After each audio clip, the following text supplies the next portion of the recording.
22, eu digo servo o mandamento do rei, e isso em consideração para com o julgamento de Deus.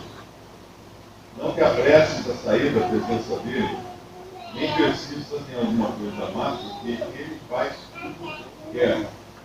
Porque a palavra do rei tem poder. E quem lhe dirá que faz? Quem guardar o mandamento, ostentará em vão, o coração do sábio semelhante ao tempo do homem. Ele nos fala de autoridade, e autoridade, por incrível que pareça, é uma coisa que todos almejam, né? Poder, mas depois ele deixa uma sentença clara que nenhum homem, no versículo 8, nenhum homem há que tenha domínio sobre o Espírito, para reter o Espírito, ou seja, deixar no poder. Nem tem poder sobre o dia da morte, nem há armas nessa beleza, nem tampouco a impiedade dará os ímpios. Nessa terra, o desejo do homem é poder, é estar sobre outros homens. Mas lá em Lucas, capítulo 22, o Senhor Jesus deixa muito claro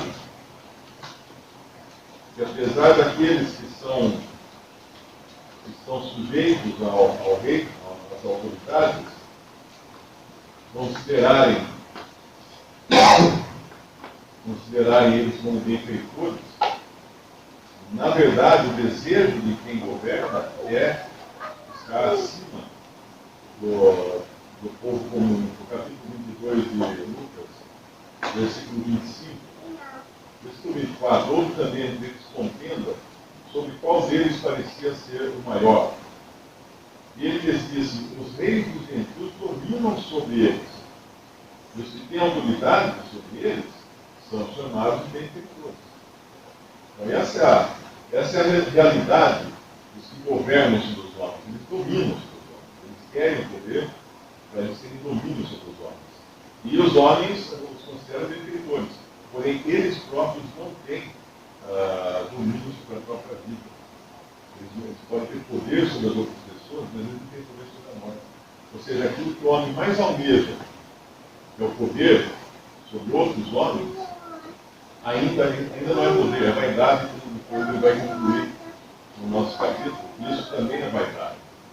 Por quê? Porque ele morre, ele não tem poder sobre o próprio espírito, para manter o espírito dentro do corpo. E aí o Senhor Jesus fala qual é o caminho mais excelente, né?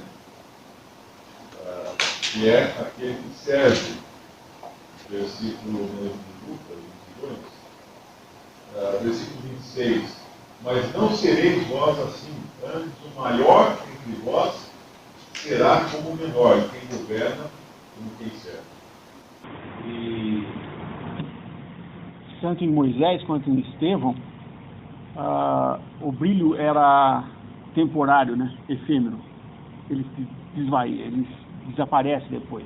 Nós vemos isso. Moisés, quando ele desceu do monte, ele conversou com Deus, ele desceu com um véu porque o seu rosto resplandecia. E depois que parou, ele tirou o véu. Estevão também foi no momento do seu martírio, e o seu rosto brilhou, mas depois ele morreu.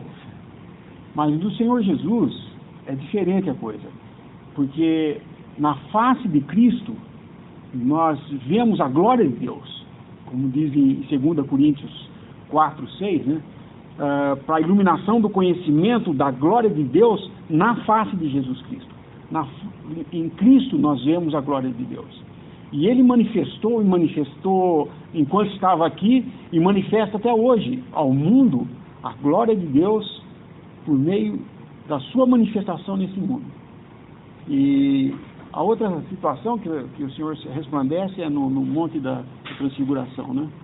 Ele aparece resplandecente.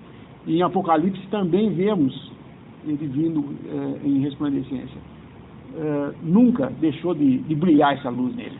Ela sempre brilhou. Porque ele era a própria manifestação de Deus na terra. Bem diferente dos homens que temporariamente tinham essa manifestação, porque Deus permitia que isso acontecesse, não porque de si próprios eles podiam resplandecer alguma coisa. Porque o homem é só trevas, né? quando há luz, é Deus a fonte dessa luz.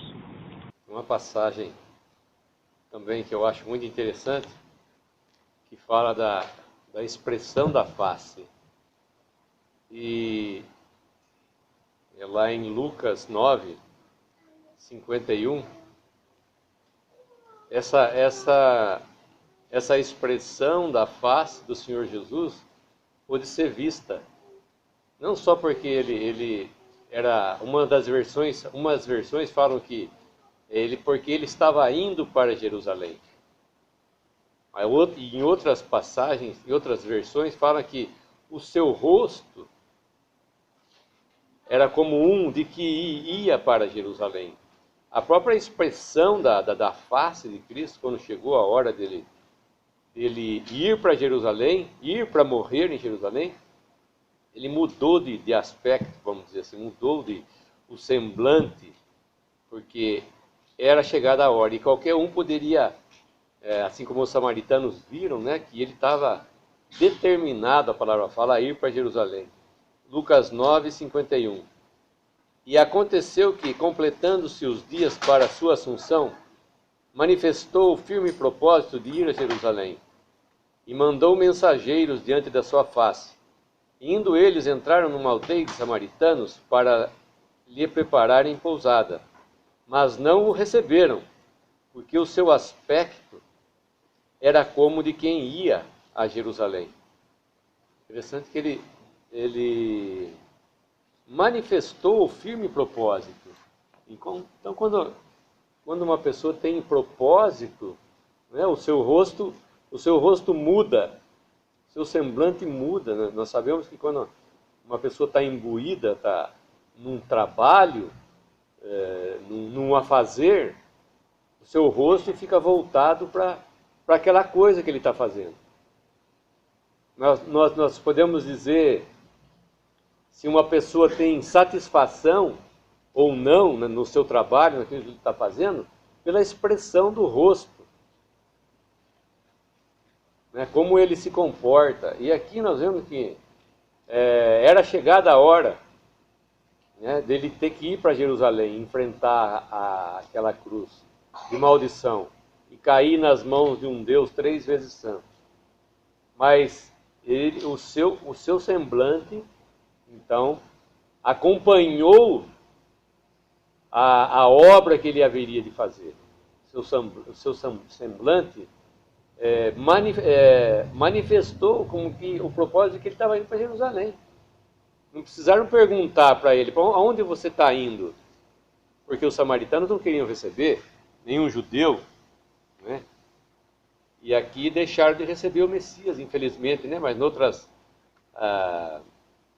em João 4 nós vemos que os samaritanos receberam, mas não é o caso aqui. Mas o rosto mostra o semblante da pessoa. Em Hebreus 9, 27, nós vemos que aos homens está ordenado morrerem uma vez, vindo depois disso o juízo. Assim também Cristo, oferecendo-se uma vez para tirar os pecados de muitos, aparecerá a segunda vez sem pecados aos que o esperam, o aguardam para a salvação. Aos homens está ordenado morrerem uma vez. Depois o juízo, né, aqueles que não creem. Mas isso aqui não se aplica a Cristo, se aplica aos homens. Porque Cristo, em vida, levou o juízo de Deus dos nossos pecados. Depois ele morreu. Essa aplicação aqui, então, é dada ao homem. Ao homem que está ordenado morrer, ele vai morrer. Ele não tem poder sobre a morte, mas Cristo tinha poder sobre a morte. E ele leva o juízo dos nossos pecados, né? Esse juízo que vai vir para todos aqueles que não creem, né? Vindo depois disso o juízo, ele levou em vida. Ele não tinha pecado. Ele não merecia estar ali naquela cruz. Mas ele se fez pecado por nós. E ele, em vida, então, toda aquela difamação, toda aquela vergonha, toda aquela angústia, toda aquela dor, E depois, as 3 horas de trevas que ele passou, foi vivo por causa dos nossos pecados. Um juízo que certamente nós não suportaríamos. Só Cristo pôde suportar esse juízo. E nesse corpo de carne, né, nesse corpo semelhante ao nosso corpo. Versículo 11. Visto como se não executa logo o juízo sobre a má obra, por isso o coração dos filhos dos homens está inteiramente disposto para praticar o mal. O Mário estava falando sobre a misericórdia de Deus, mas tem um limite essa misericórdia de Deus, né? Tem um limite. Se nós lembrarmos lá de Gênesis, a palavra nos diz que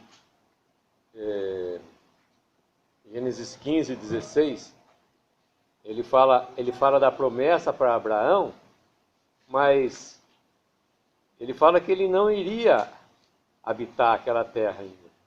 Como nós vemos, quem entrou na terra foi Josué. Mas lá atrás, na promessa para Abraão, Deus já estava medindo o quê? Medindo as injustiças dos amorreus, que eram os que habitavam a terra de Canaã. Gênesis 15, 16. E a 4ª geração tornará para cá, porque a medida da injustiça dos amorreus não está ainda cheia. Ou seja, quando encheu a medida da injustiça dos amorreus, que eram 7 nações, né, que foram vencidas ali quando Josué conquista a terra, havia só o que? Idolatria e outras coisas mais. Também nós podemos pensar em Sodoma e Gomorra, né, que o cálice da injustiça dos sodomitas lá, de Sodoma e Gomorra, quando chegou num certo limite, Deus manda juízo. E assim foi com Noé também, 120 anos construindo a arca. Quando Noé entrou na arca, caiu o dilúvio.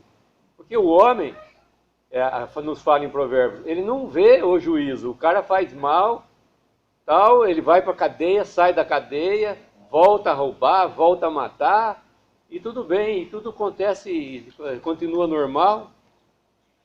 Não é? Mas o homem vê a justiça humana, e não o lado da justiça divina. Deus está computando cada uma das ofensas que os homens fizeram, né? Aqueles cujos nomes não estão escritos no livro da vida, porque vai se abrir o livro da vida e vai se abrir também o livro das obras, né, dos homens. Vai estar escrito ali, né, toda a obra de cada homem. Quer dizer, não é porque não é julgado o pecado que Deus não está computando, não. Deus está computando, sim. Igual nuestro tempo, ¿no? Aquí, Romanos fala para que, assim como o pecado reinou na morte, também a graça reinasse pela justiça para a vida eterna por Jesus Cristo, nosso Senhor. Aí, achamos que nosso tempo aqui na terra é a graça reinando pela justiça. E por isso Deus não juzga o pecado imediato. E agora estamos vendo que o homem está levando o pecado terrível no mundo.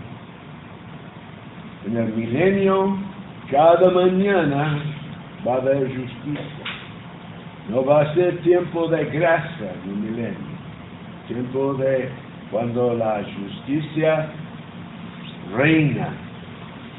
En estado eterno la justicia mora, pero ahora es gracia que reina por justicia, porque Cristo hizo justicia en la obra de la cruz.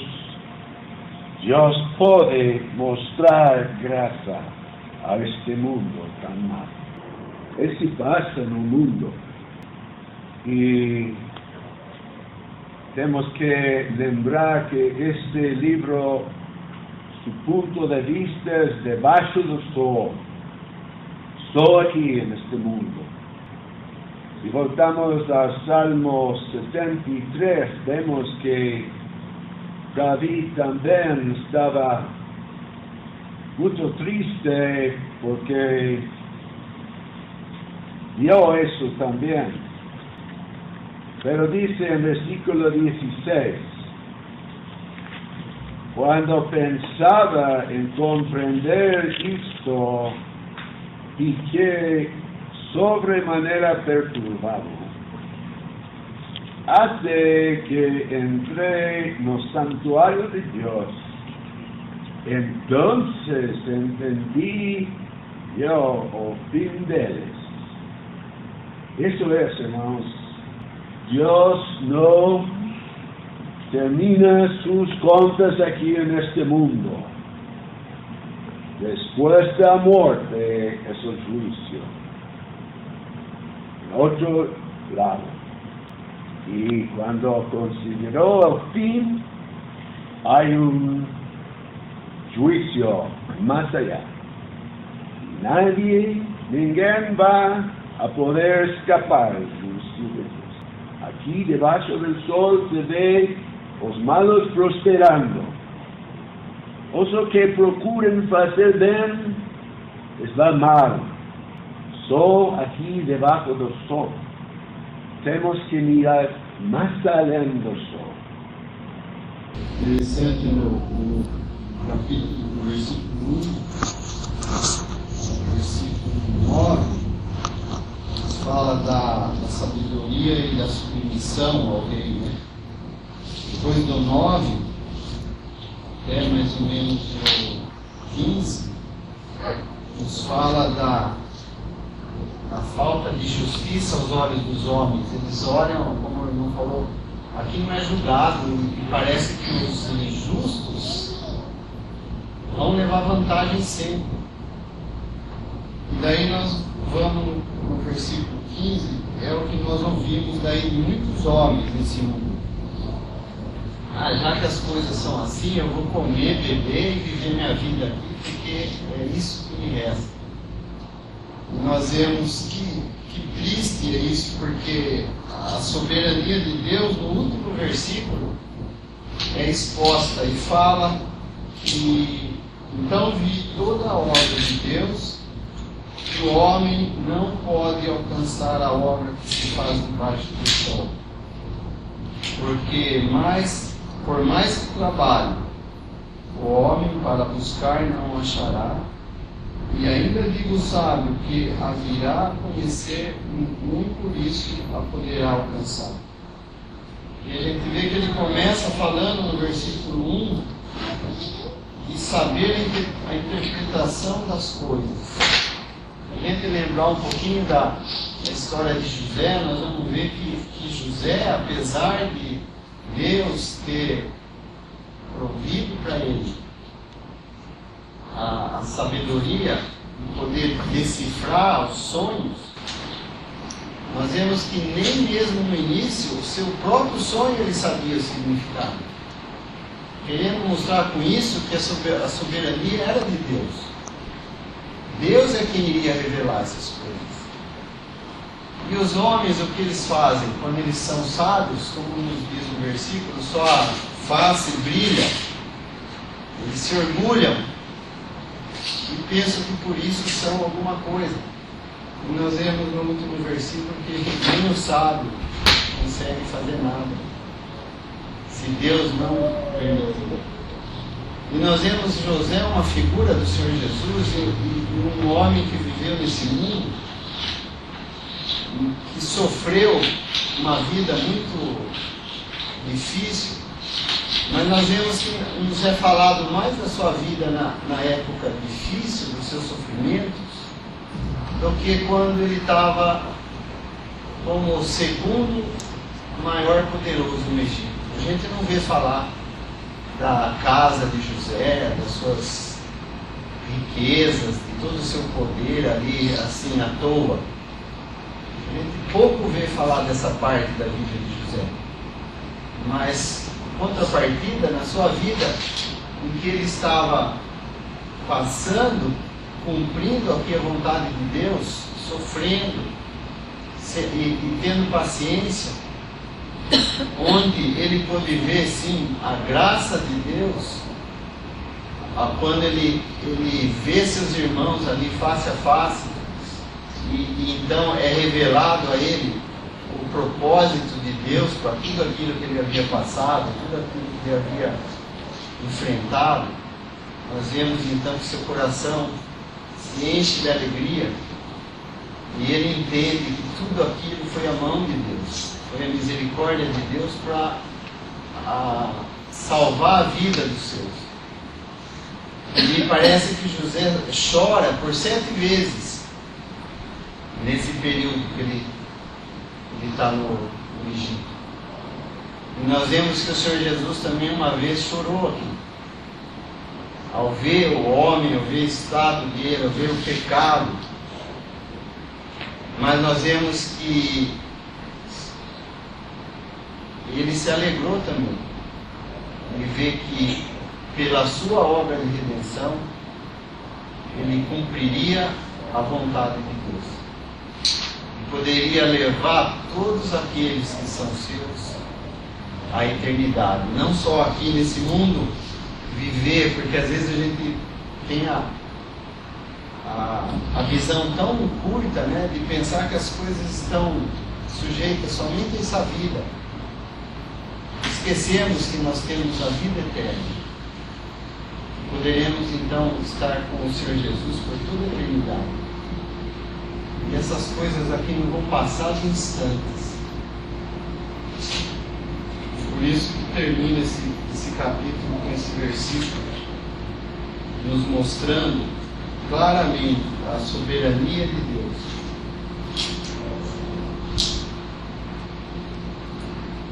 Verso 14.